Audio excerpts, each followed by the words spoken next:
The little girl was still holding her mother's hand when her mother suddenly asked who she was. By midnight, she wasn't the only one being forgotten. Across the city, people were looking into familiar faces and seeing strangers.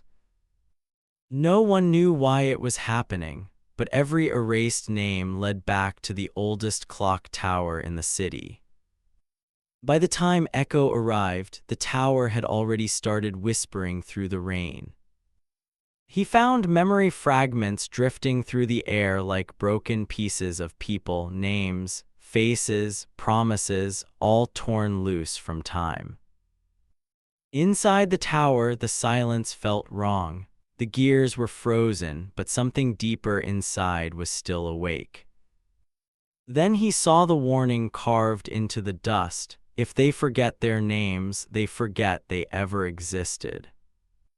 Beneath the chamber, the tower's heart was infected. A fracture had buried itself inside the city's memory.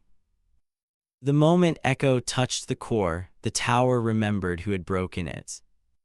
And then the dark behind him opened, and Null stepped out of the wound between seconds.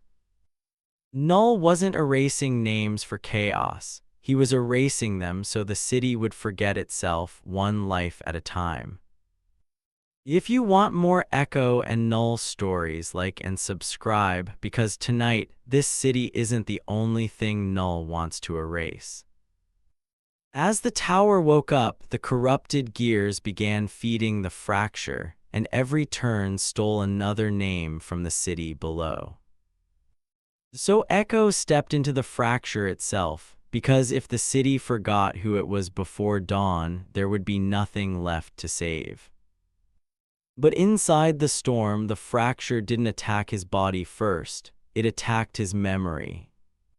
For 1 second, even Echo forgot why he was fighting, until one memory refused to disappear.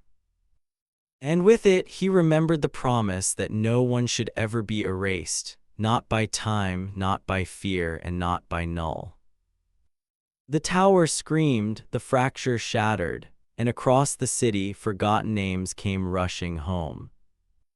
By dawn, the little girl was holding her mother's hand again, and this time, her mother knew exactly who she was. But deep inside the clock tower, one stolen name never came back, and somewhere in the dark, Null whispered it like a promise.